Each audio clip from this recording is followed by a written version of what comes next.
బ్రహ్మం గారు కాలజ్ఞానంలో చాలా విషయాలు చెప్పారు. ఆ చెప్పిన విషయాలలో ఎంతవరకు నిజమయ్యాయి, ఎంతవరకు జరిగాయి, ఎంతవరకు ఇంకా జరిగే అవకాశం ఉన్న పాయింట్లు ఉన్నవి అని చెప్పి మనం ఇప్పుడు ఈ వీడియోలో తెలుసుకుందాం. అందులో మొదటిది ఏంటంటే, ధర్మదేవత కలియుగము 4808 సంవత్సరముల తర్వాత ఈ భూలోకంలో పుణ్యస్థలాల్లో మాత్రమే తిరుగాడుచుండెను. అయితే మనం ధర్మం గురించి మాట్లాడుకుంటే ఎక్కడైనా సరే వీడియోల్లో చూడడం, లేకపోతే ఎక్కడైనా సరే పుస్తకాల్లో చదవడం, ఎవరైనా చెప్తే వినడం తప్పించి ధర్మాన్ని ఎవరైనా పాటిస్తున్నారా? ఎవరైతే పాటించినట్టు కళ్ళకు కనిపిస్తలేదు.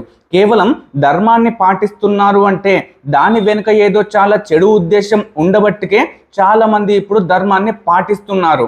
అంతే తప్పించి ఎవరైనా సరే మనస్ఫూర్తిగా ధర్మాన్ని పాటించే అవకాశాలు అనేవి మొత్తం కూడా తగ్గిపోయాయి. కాబట్టి బ్రహ్మం గారు చెప్పిన ఈ పాయింట్ అయితే అక్షరాల నిజమైందనే చెప్పుకోవచ్చు. ఇక తర్వాత పాయింట్ వచ్చేసి, అధర్మం పెరిగి సత్యం తగ్గిపోతుంది అని చెప్పాడు. మనం ఇంతకు ముందు పాయింట్లో మాట్లాడుకున్నట్టు ధర్మం అనేది తగ్గిపోయింది. ధర్మం తగ్గిపోతే మిగిలేదేంటి? అధర్మమే. కాబట్టి అధర్మం అనేది పెరిగింది. సో ఆ పాయింట్లో మాట్లాడుకున్నట్టు ధర్మం తగ్గి అధర్మం అనేది పెరిగిపోయింది. అధర్మం పెరిగినప్పుడు ఏమవుతుంది? సత్యం, న్యాయం కూడా తగ్గిపోతుంది. కాబట్టి బ్రహ్మం గారు చెప్పిన సెకండ్ పాయింట్ కూడా అక్షరాల నిజమైనట్టే. దీనికి చిన్నగా ఉదాహరణలు కనుక తీసుకుంటే, మనం ఏదైనా సరే మనకు కావాలనిపిస్తే దానికోసం మనం అబద్ధాలు ఆడతాం, అన్యాయాలు చేస్తాం. దానివల్ల ధర్మం అనేది తగ్గిపోయి అధర్మం అనేది పెరిగిపోతుంది. కాబట్టి బ్రహ్మం గారు చెప్పిన రెండో పాయింట్ కూడా అక్షరాల ఇప్పటికైతే నిజమైపోయింది. ఇక తర్వాత పాయింట్ వచ్చేసి, గురువులను గౌరవించేవారు తగ్గిపోతారు అని చెప్పి ఉంది. ఒకప్పుడు మనం పాఠశాలలోకి వెళ్తే గురువులకు, ఉపాధ్యాయులకు, అలాగే మనం పెద్దలకు కూడా చాలా భయపడిపోయే వాళ్ళం, అలాగే వాళ్ళని గౌరవించే వాళ్ళం. మనకు వచ్చిన భయం అనేది గౌరవం వల్ల వచ్చింది తప్పించి వేరే ఉద్దేశంతోని కాదు. కానీ ఇప్పుడున్న జనరేషన్లో ఎవరైనా టీచర్స్ చిన్న మాట అన్నా సరే, ఎవరైనా మనల్ని కొట్టినా సరే, వెంటనే ఏమాత్రం వాళ్ళని గౌరవించకుండా వాళ్ళని తిడుతున్నారు, వాళ్ళని దూషిస్తున్నారు. అలాగే నువ్వేంది నాకు చెప్పేదని చెప్పి మన పెద్దవాళ్ళను కూడా తీసుకువచ్చి వాళ్ళని తిట్టిపిస్తున్నారు. సో దీనివల్ల మనం తెలుసుకోవాల్సిన విషయం ఏంటంటే, మనకు గురువుల పైన గౌరవం అనేది తగ్గిపోయిందని చెప్పచ్చు. కాబట్టి బ్రహ్మం గారు చెప్పిన ఈ పాయింట్ కూడా అక్షరాల నిజమైంది. ఇక బ్రహ్మం గారు చెప్పిన తర్వాత పాయింట్ ఏంటంటే, తల్లిదండ్రులను ఆదరించే సంతానం తగ్గిపోతుంది అని చెప్పాడు. దీని యొక్క అర్థం ఏంటంటే, తల్లిదండ్రులను గౌరవించే పుత్రులు కానీ పుత్రికలు కానీ ఇక రాను రాను పుట్టరు, తల్లిదండ్రులను ద్వేషించేవారు మాత్రమే పుడతారు అని ఉంది. ఈ జనరేషన్లో తల్లి మాట, తండ్రి మాట వినేవాళ్ళు మన కళ్ళ ముందట ఎంతమంది కనిపిస్తున్నారు? నా యొక్క సమాధానం అయితే ఒక్కరు కూడా లేరు. కేవలం వాళ్ళ యొక్క స్వార్థం కోసం, లేకపోతే బండి కావాలి, కారు కావాలి, నాకు పలానా ఏదైనా కొనివ్వు అని చెప్పి దానికోసం మాత్రమే తల్లిదండ్రులను గౌరవిస్తున్నారు తప్పించి ఎవ్వరు కూడా నిస్వార్థంగా తల్లిదండ్రులను గౌరవించడం లేదు. కాబట్టి బ్రహ్మం గారు చెప్పినట్టు తల్లిదండ్రులను గౌరవించే సంతానం అనేది తగ్గింది. ఇంకా ఫ్యూచర్లో అసలుకే మనకు కనిపించదు కూడా. ఇప్పుడైనా కనీసం అక్కడో ఇక్కడో కనిపిస్తుంది. ఇంకా రాను రాను భవిష్యత్తులో మొత్తం కూడా తగ్గిపోయే అవకాశాలు అనేవి ఉన్నాయి. ఇక ఆ తర్వాత పాయింట్ వచ్చేసి, అన్నదమ్ముల మధ్య కలహాలు పెరుగుతాయని ఉంది. అయితే ఇంతకు ముందు రాముడు చెప్పిన మాట లక్ష్మణుడు, భరతుడు, శత్రుఘ్నుడు అందరూ ఏ మాట చెప్తే ఆ మాట విన్నారు. అలాగే ద్వాపర యుగానికి వచ్చేసరికి ధర్మరాజు చెప్పినట్టు మిగతా 4 పాండవులు కూడా విన్నారు. కానీ ఇప్పుడు ఈ కలియుగంలో అన్న చెప్పిన మాట తమ్ముడు వినడు, తమ్ముడు చెప్పిన మాట అన్న వినడు. కాబట్టి వాళ్ళిద్దరికీ కూడా గొడవలు అనేవి పెరుగుతాయి. ఆస్తుల మధ్య కానీ, అమ్మా నాన్నల్ని నా దగ్గర ఉంచుకుంటా లేకపోతే నీ దగ్గర ఉంచుకో అనే విషయాలు కానీ, లేకపోతే ఏ విషయమైనా సరే అన్నదమ్ముల మధ్య అనేది కలహాలు మాత్రం పెరగడం మొదలైంది. కాబట్టి బ్రహ్మం గారు చెప్పినట్టు ఈ పాయింట్ కూడా అక్షరాల నిజమైపోయింది. ఇక బ్రహ్మం గారు చెప్పిన తర్వాత పాయింట్ వచ్చేసి, కుటుంబం యొక్క బంధాలు బలహీన పడిపోతాయని ఉంది. అయితే ఇంతకుముందు కుటుంబం అంటే ఉమ్మడి కుటుంబం చాలా పెద్దగా ఉండేవి, అందరూ కూడా ఒకే దగ్గర ఉండేవారు. కానీ ఇప్పుడు అలా ఉందా? కేవలం ఒక భర్త, ఒక భార్య, 2 పిల్లలు, వీళ్ళు మాత్రమే ఉంటున్నారు. వెంటనే ఎవరికైనా ఈ కలియుగంలో పెళ్ళైన తర్వాత ఏరవడిపోతున్నారు, అంటే వాళ్ళది వాళ్ళు అలాగా చూసుకుంటున్నారు. కాబట్టి ఇప్పుడు ఉమ్మడి కుటుంబాలు లేవు. అలాగే కుటుంబాల యొక్క బంధాలు కూడా లేవు. వెంటనే పెళ్ళైన తర్వాతనే మా వంతుకు మాకు ఏది వస్తుందో అది ఇచ్చేయండి, మాకు మేము బ్రతుకుతామని చెప్పి అంటున్నారు. దానివల్ల కుటుంబాల యొక్క బంధాలు, కుటుంబం ఉమ్మడి కుటుంబాలు కాస్త అన్నీ కూడా తగ్గిపోతున్నాయి. కాబట్టి బ్రహ్మంగారు చెప్పినట్టు కుటుంబాల యొక్క బంధాలు బలహీన పడిపోతున్నాయని చెప్పడానికి ఇప్పుడు ఈ కలియుగంలో అక్షరాల నిజమైనట్టే కదా. ఇక ఆ తర్వాత పాయింట్ వచ్చేసి ధనమే ప్రధాన విలువగా మారుతుంది అని చెప్పాడు. ఇప్పుడు ఈ జనరేషన్లో ప్రతి దానికి డబ్బే మూలం. ఈ పాయింట్ యొక్క అర్థం కూడా ఇదే. ప్రతి విషయానికి నీకు ధనమే మూలమవుతుంది అని చెప్పాడు. ఆ ప్రకారం మనం చూసుకున్నట్టయితే మనం పొద్దున లేచినప్పటి నుంచి రాత్రి పడుకునే వరకు ప్రతి ఒక్కటి మనకు ఏది కావాలన్నా లేకపోతే వేరే వాళ్ళకు మనం ఏది ఇవ్వాలన్నా సరే దానికి మూలం ధనమే అవుతుంది. ధనం కాకుండా ఇంతకుముందు జనరేషన్లో వస్తు రూపంగా ఇచ్చేవారు. ఉదాహరణకు ఒక వ్యవసాయదారుడు, ఒక వడ్ల కమ్మరి ఉన్నారు అని అనుకోండి. వ్యవసాయదారుడికి నాగలి కావాలంటే ఆ వడ్లవానికి కొన్ని వడ్లు ఇచ్చేసి నాగల్ని తెచ్చుకునేవాడు. ఈ విధంగా వస్తు రూపంగా జరిగింది. కానీ ఈ జనరేషన్లో అన్ని ఎడ్లు బిడ్లు అన్ని ఎక్కడికక్కడ మాసిపోయాయి. కానీ వ్యవసాయం చేయడం నడుస్తుంది కాబట్టి ట్రాక్టర్కి సంబంధించిన నాగన్లు కొనాలన్నా లేకపోతే దానికి సంబంధించిన ఎడ్ల బదులు ట్రాక్టర్ కొనాలన్నా సరే డబ్బే ప్రధానమైంది. అలాగే మనం ప్రొద్దున లేచినప్పటి నుంచి ఛాయ్ తాగాలన్నా, టిఫిన్ తినాలన్నా, మనం వేసుకునే డ్రెస్సులు కొనుక్కోవాలన్నా, రాత్రి పడుకునే ముందు ఏదైనా చిన్న స్నాక్స్ తినాలన్నా ప్రతి ఒక్క దానికి డబ్బే మూలమైంది. అలాగే అన్నదమ్ముల మధ్య బంధాలకు, ఆస్తి గొడవలకు మధ్య దానికి కూడా మూలమేది అంటే ధనమే, డబ్బే మూలం. అంతేకాకుండా మనకు కుటుంబంలో గౌరవం ఉండాలన్నా లేకపోతే సమాజంలో గౌరవం ఉండాలన్నా మనము ఎంతో కొంత నెలకు కొద్దిగా డబ్బుననేది సంపాదిస్తేనే మనకు గౌరవం అనేది దక్కుతుంది. కాబట్టి మనకి కూడా గౌరవం దక్కాలన్నా సరే డబ్బే ప్రధానమైంది. సో బ్రహ్మంగారు చెప్పినట్టు ప్రతి దానికి ధనమే మూలమవుతుంది అని చెప్పడానికి ఇన్ని ఉదాహరణలు సరిపోవా? కాబట్టి ఈ పాయింట్ కూడా బ్రహ్మంగారు చెప్పినట్టు అక్షరాల నిజమైంది. ఇక బ్రహ్మంగారు చెప్పిన తర్వాత పాయింట్ వచ్చేసి వర్షాలు సకాలంలో కురవవు అని చెప్పి ఉంది. ఉదాహరణకు మనం ఈ 2026 సంవత్సరాన్నే తీసుకుంటే మనకు ఎప్పుడో జూన్లో జూలైలో పడవలసిన వర్షాలు ఇప్పటికే కూడా పడలేవు. అలాగే ఎల్నీనో వచ్చింది అని చెప్పారు. ఆ ఎల్నీనో రావడం ద్వారా ఇప్పుడు మనకు కరువు వచ్చే అవకాశాలు కూడా ఉన్నాయని చెప్పారు. అంతేకాకుండా రాను రాను ఫ్యూచర్లో ఈ సంవత్సరంలో వర్షాలు పడతాయన్న అవకాశం లేదు. కాబట్టి బ్రహ్మంగారు చెప్పినట్టు వర్షాలు సకాలంలో పడవు అని చెప్పడానికి ఇదే సంవత్సరం మనకి ఉదాహరణ.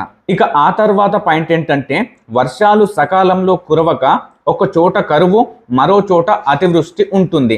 దీనికి కూడా మనం ఉదాహరణ తీసుకుంటే ఇదే 2026 సంవత్సరం మన తెలంగాణలో, ఆంధ్రప్రదేశ్లో ఎక్కువగా వర్షాలు అనేవి లేవు. దానివల్ల మనకు కరువు ఏర్పడ్డది. అదే మన భారతదేశంలో అస్సాంలో వరదలు వచ్చి మొత్తం కొట్టుకుపోయింది. కాబట్టి మన దగ్గర కరువు ఉంది, వాళ్ళ దగ్గర అతివృష్టి ఉంది. అంటే ఎక్కువ నీరు పడితే, ఎక్కువ వర్షం పడితే దాన్ని అతివృష్టి అంటారు. అసలుకే వర్షాలు పడకపోతే అనావృష్టి అని చెప్పి అంటారు. కాబట్టి బ్రహ్మంగారు చెప్పినట్టు ఉదాహరణలు ఈ 2026లోనే మనకు నిజమయ్యాయి. ఇక బ్రహ్మంగారు చెప్పిన తర్వాత పాయింట్ ఏంటంటే కొత్త వ్యాధులు వస్తాయని చెప్పాడు.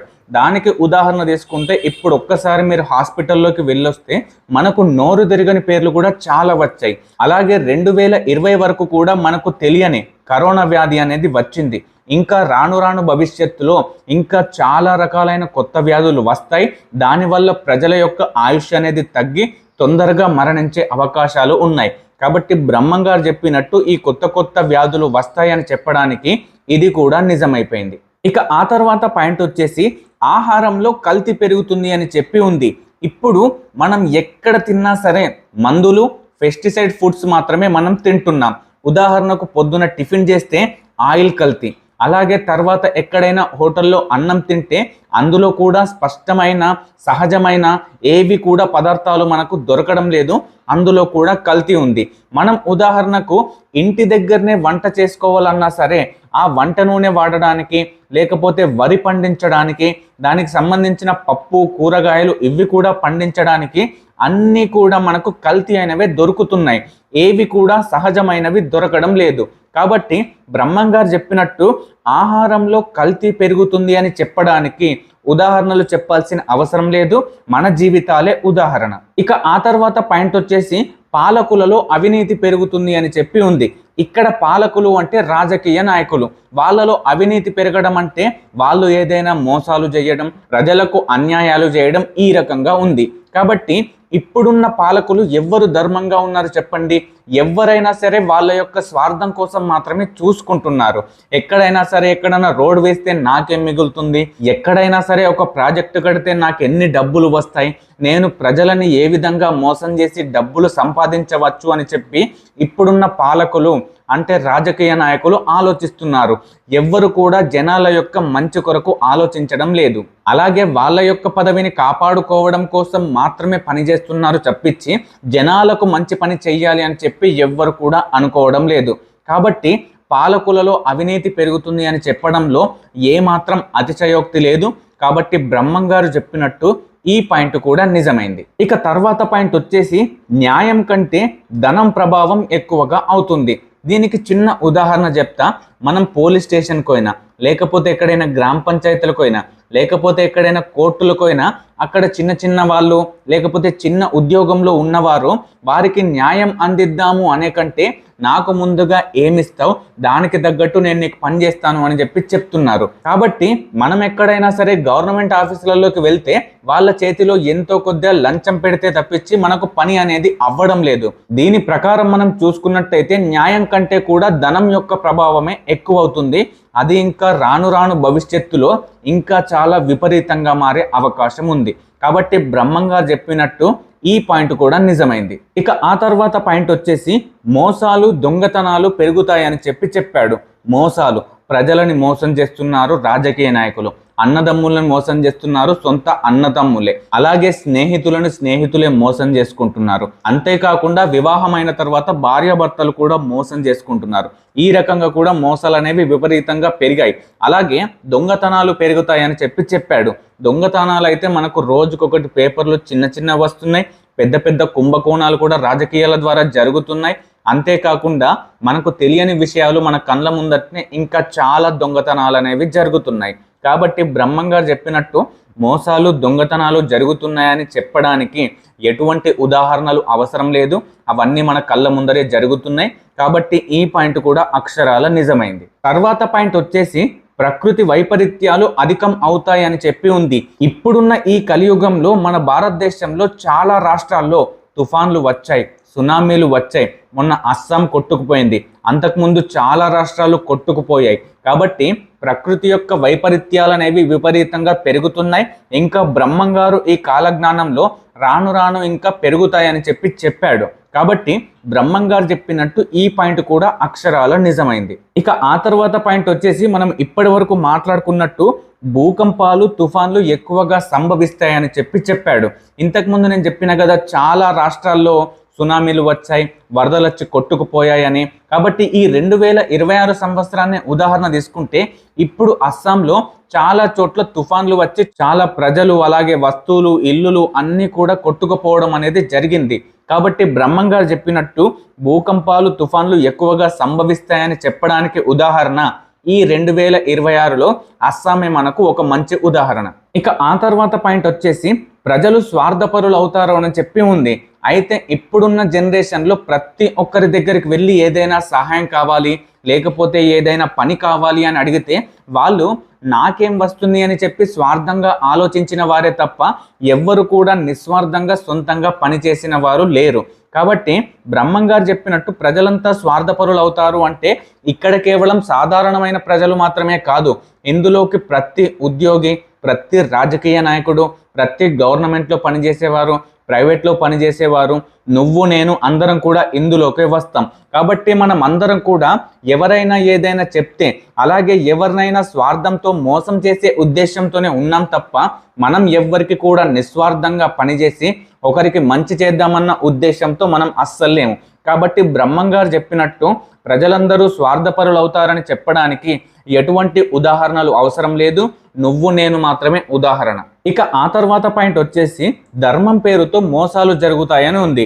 ఉదాహరణకు మనం ఎక్కడైనా సేవా సంస్థలు, వృద్ధాశ్రమాలు, ట్రస్టులు ఇవన్నీ తీసుకుంటే వాటిని కనుక మనం చూసినట్టయితే అక్కడ చాలా మంచి పనులు జరుగుతున్నాయి, అక్కడ చాలా ధర్మం ఉంది అని చెప్పి అనుకుంటున్నారు. కానీ అక్కడ నిజానికి ఆ ట్రస్ట్ పేరిట ఎన్నో డబ్బులు సంపాదించి ఆ ట్రస్టులో ఉన్న వారికి సరైన వసతులు కల్పించక ఆ ట్రస్టును మెయింటైన్ చేసేవారు ధర్మం అనే పేరుతో మేము వీళ్ళకి సేవ చేస్తున్నాము అనే పేరుతో చాలా మోసాలు అనేవి చేస్తున్నారు. కాబట్టి బ్రహ్మం గారు చెప్పిన దానికి కేవలం ఒక్క ఉదాహరణనే ఈ వృద్ధాశ్రమం లేకపోతే ట్రస్టులు లేకపోతే అనాథాశ్రమాలను వీటిని తీసుకోవచ్చు. అలా కాకుండా ప్రతి డిపార్ట్మెంట్లో కూడా ధర్మం అనే పేరుతో మోసాలు అనేవి జరుగుతున్నాయి. ఇది కూడా బ్రహ్మం గారు చెప్పినట్టు అక్షరాల నిజమైంది. ఇక ఆ తర్వాత పాయింట్ వచ్చేసి సన్యాస వేషంలో మోసగాళ్ళు పెరుగుతారు అని చెప్పి ఉంది. అంటే ఇక్కడ చెప్పాలంటే దొంగ బాబాలు అని చెప్పి అర్థం. ఇక్కడ మన భారతదేశంలో చాలా మంది దొంగ బాబాలు తయారయ్యారు. ప్రజలకు రంగులు రాళ్లను రుచి చూపించి నీకు ఈ దోషం ఉంది, ఆ దోషం ఉంది, ఈ యాగం చేస్తే నీకు చాలా మంచి జరుగుతుంది అని చెప్పి చాలా మంది ఆన్లైన్లో ఆఫ్లైన్లో కూడా బాబాలు అనేవారు ప్రజలని మోసం చేయడం మొదలు పెట్టారు. కాబట్టి బ్రహ్మం గారు చెప్పినట్టు దొంగ బాబాలు పెరుగుతారు అని చెప్పడానికి ఎటువంటి ఉదాహరణ అవసరం లేదు. మనమే చాలా మందిని కళ్ళతో సహా చూసాము. అంతెందుకు మనం చిన్న చిన్న దొంగ బాబాలనే కాకుండా మనకు పెద్ద పెద్ద దొంగ బాబాలు కూడా ఇప్పటికీ కూడా ఉన్నారు, ఇంకా మనకు ఫ్యూచర్లో వస్తారు కూడా. కాబట్టి ఇటువంటి దొంగ బాబాలతో చాలా జాగ్రత్తగా ఉండాలి. ఇక ఆ తర్వాత పాయింట్ వచ్చేసి సాంకేతిక అభివృద్ధి వేగంగా జరుగుతుంది అని చెప్పి ఉంది. సాంకేతికంగా అంటే టెక్నాలజీ పరంగా మనం ఉదాహరణకు గత 100 సంవత్సరాలకు ఇప్పుడున్న జనరేషన్కు తీసుకుంటే చాలా అభివృద్ధి వచ్చింది.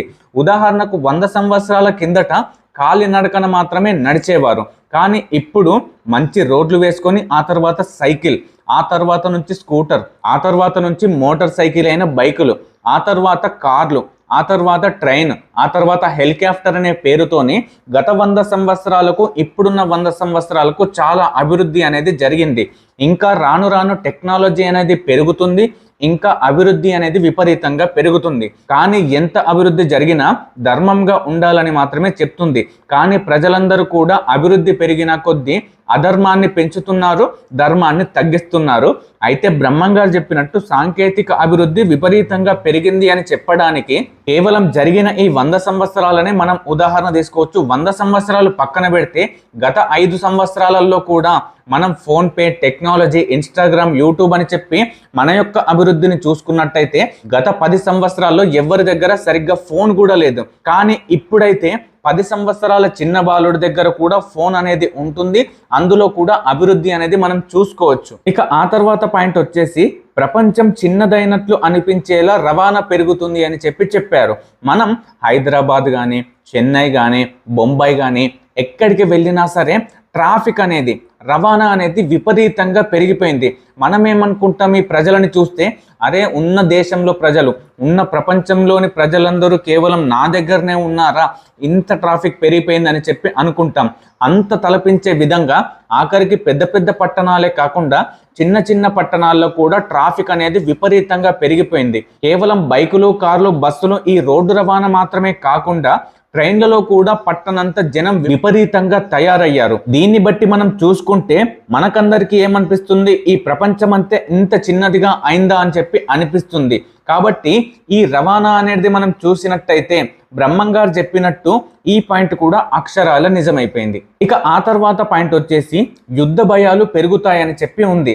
మనం దీనికి ఉదాహరణ కనుక తీసుకుంటే 2026లో మనకు పెట్రోల్, డీజిల్ ధరలు అనేవి విపరీతంగా పెరిగిపోయాయి. అలాగే మనకు గ్యాస్ అనేది, అంటే వంటకు సంబంధించిన గ్యాస్ అనేది అస్సలకి కూడా దొరకలేదు. దీనికి కారణం ఏంటి, వేరే దేశాల్లో యుద్ధాలు జరగడమే. కాబట్టి ఇంకా యుద్ధాలు జరుగుతాయేమో, ఇది ఎప్పటికీ ఆగిపోతుంది అని చెప్పి మనకే ఎక్కువగా విపరీతంగా భయం వేసింది. ఎందుకంటే ఈ యుద్ధాలు అనేవి ఇంకా జరిగితే మనకు ఇంకా ఏమి కరువు వస్తుందో, కేవలం గ్యాసు, పెట్రోల్, డీజిలే కాకుండా ప్రతి విషయాల్లో రేట్లు ఇంకా పెరిగిపోతాయి కావచ్చు. కాబట్టి మనం ఈ యుద్ధాలు జరగకుండా ఉండాలని చెప్పి అనుకున్నారు, ఇంకా యుద్ధాలు జరుగుతాయని చెప్పి భయపడ్డారు కూడా. బ్రహ్మం గారు చెప్పినట్టు ఈ పాయింట్ కూడా నిజమైంది. ఇక ఆ తర్వాత పాయింట్ వచ్చేసి ప్రజల్లో భక్తి తగ్గి భోగాసక్తి పెరుగుతుంది అని చెప్పి ఉంది. ఇప్పుడున్న జనరేషన్లో భక్తి అనేది విపరీతంగా తగ్గిపోయింది. ప్రతి మనిషిలో కేవలం స్వార్థం మరియు అబద్ధాలు, అన్యాయాలు మాత్రమే కనిపిస్తున్నాయి తప్పించి ఎటువంటి భక్తి అనేది లేదు. ఆ భక్తి కూడా ఎవరైనా సరే ఏదైనా వస్తుందా, నేను దేవుడికి ఏదైనా ఇస్తే నాకేమైనా ఇస్తాడన్న స్వార్థమే ఉంది తప్పించి నిస్వార్థంగా ఎవ్వరు కూడా భక్తి లేదు. అలాగే భోగాసక్తి పెరుగుతుంది అని ఉంది. భోగాసక్తి అంటే మనం దేన్నైనా అనుభవించేదాన్ని, మనం భోగాన్ని రుచి చూచేదాన్ని, దాన్ని భోగాసక్తి అని చెప్పి అంటాం.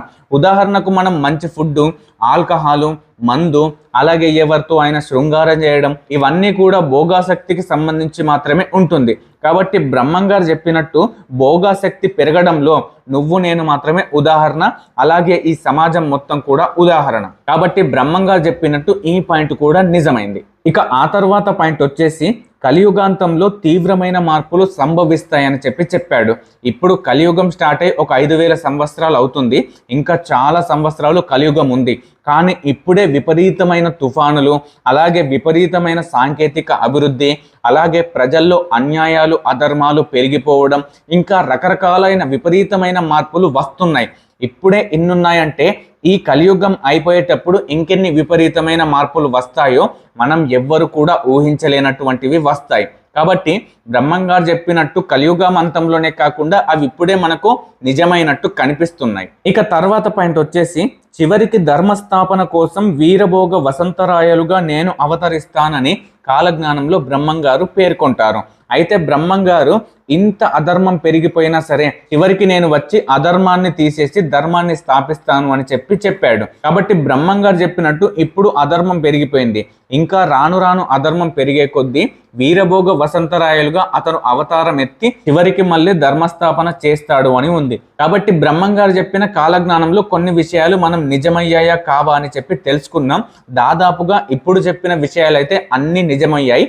ఇంకా నెక్స్ట్ వీడియోలో మనం ఇంకా ఏ అంశాలు చెప్పాడు, అవి కూడా నిజమయ్యాయా కాలేవా అని చెప్పి మనం తెలుసుకుందాం. మీకు గనుక నెక్స్ట్ పార్ట్ 2 వీడియో కావాలి అంటే కింద కామెంట్ సెక్షన్లో పార్ట్ 2 అని చెప్పి కామెంట్ చేయండి. అంతేకాకుండా ఓం శ్రీ వీరబ్రహ్మేంద్ర స్వామియే నమః అని చెప్పి కూడా కామెంట్ చేయండి. అలాగే బ్రహ్మం గారు చెప్పినట్టు ఇందులో చాలా అధర్మానికి సంబంధించిన విషయాలు మాత్రమే ఉన్నాయి. కానీ మనం మాత్రం అధర్మ పనులు చేయకుండా ధర్మాన్ని మాత్రమే ఆచరిస్తే బ్రహ్మం గారు చెప్పినవి ఇంకా నిజం కాలేవు అని చెప్పి మనమే ఉదాహరణగా మారిపోవచ్చు. కాబట్టి నెక్స్ట్ పార్ట్ 2 వీడియోతో మళ్ళీ కలుద్దాం. అంతవరకు బాయ్, మీ నవీన్ కోరే.